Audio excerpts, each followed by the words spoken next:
Good morning. My name is Rabbi Ilyse Kramer, and for this Rabbi Speak segment, I'd like to talk a little bit about a topic that emerges out of the book of Leviticus, which is in the midst of describing sacrifices, the role of the high priest, the clothing of the high priest, and the variety of sacrifices that are to be offered, of which there are many. But a peculiar piece of the Torah, namely Leviticus chapter 10:16, is a place that resides in the middle of the 5 books of the Bible.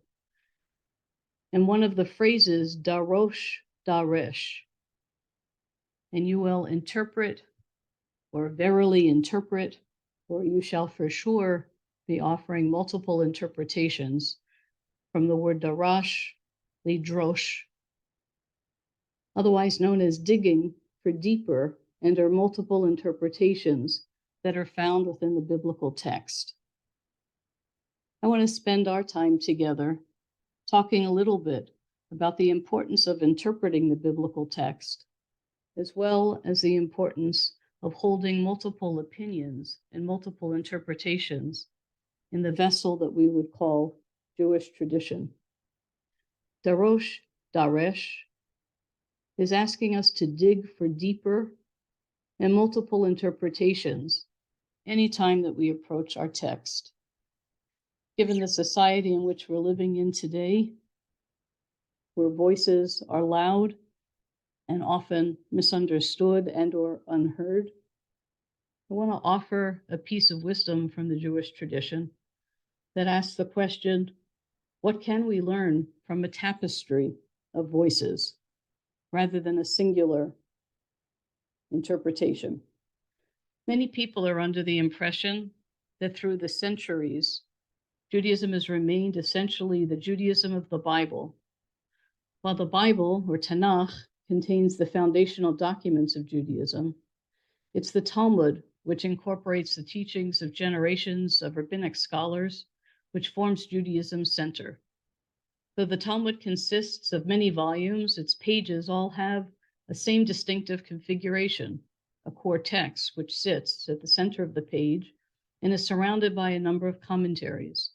This page layout became so well established that by the Middle Ages, rabbinic authorities had begun to transform even the pages of Tanakh itself into what I'll call Talmudic-looking pages.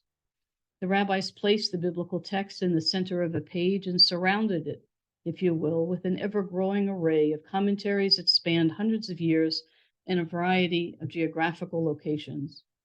These commentaries not only clarified and augmented the text, they also served to connect the scholarly conversation about the text across all generations. This conversation remains on the page today and continues to speak to every new generation. Commentaries should not be regarded, however, as simply written records of wisdom from the past. Those who study these ancient texts should be open to the notion of wrestling with the arguments of our ancestors, questioning earlier conclusions and offering our own solutions to the difficulties raised.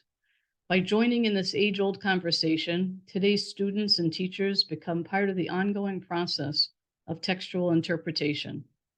Indeed, by internalizing the tradition through active encounter with it and by carrying the conversation with us wherever we go, we in effect become the commentary. Becoming the commentary does not happen in isolation. Jews do not typically study texts quietly on their own, but rather with a partner.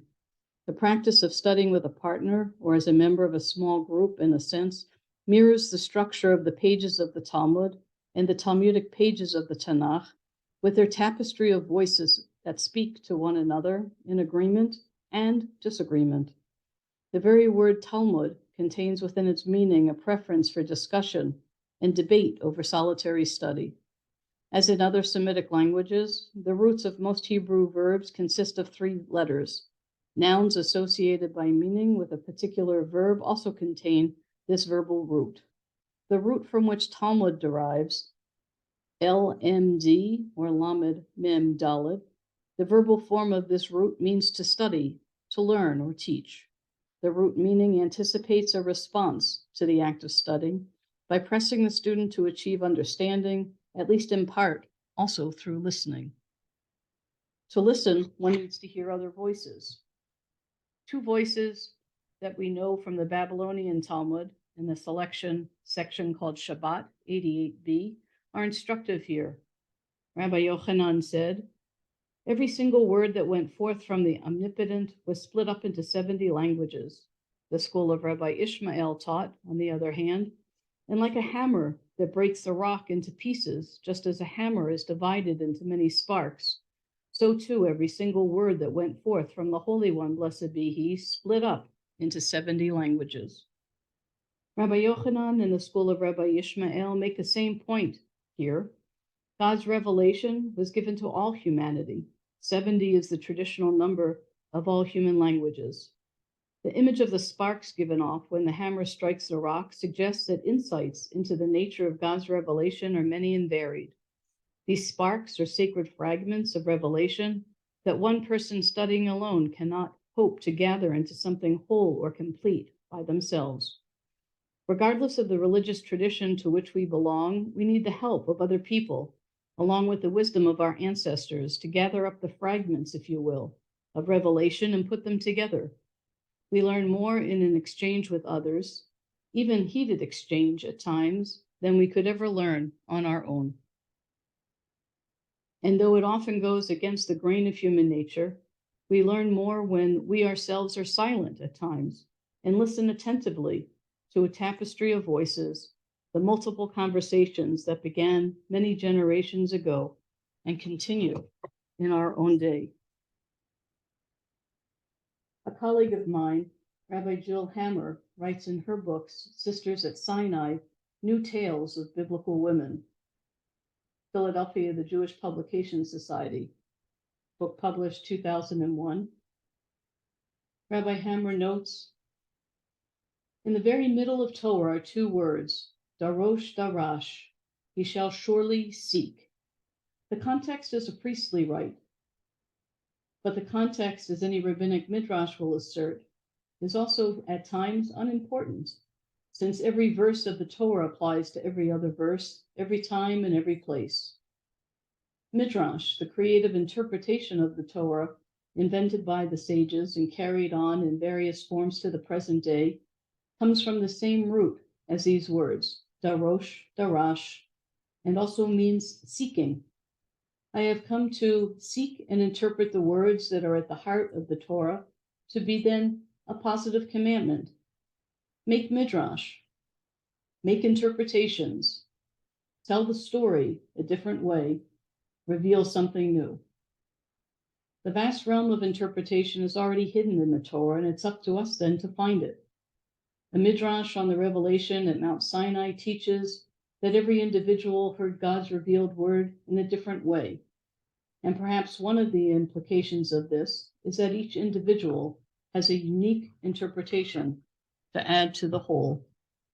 As we stand in the middle of the counting of the Omer, fully in 50 days, we are about halfway through our counting from Passover to Shavuot.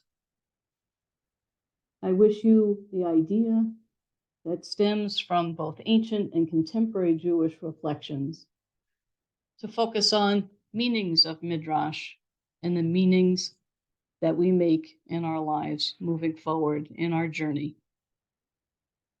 Have a nice day. Be well. Rabbi Ilyse Kramer.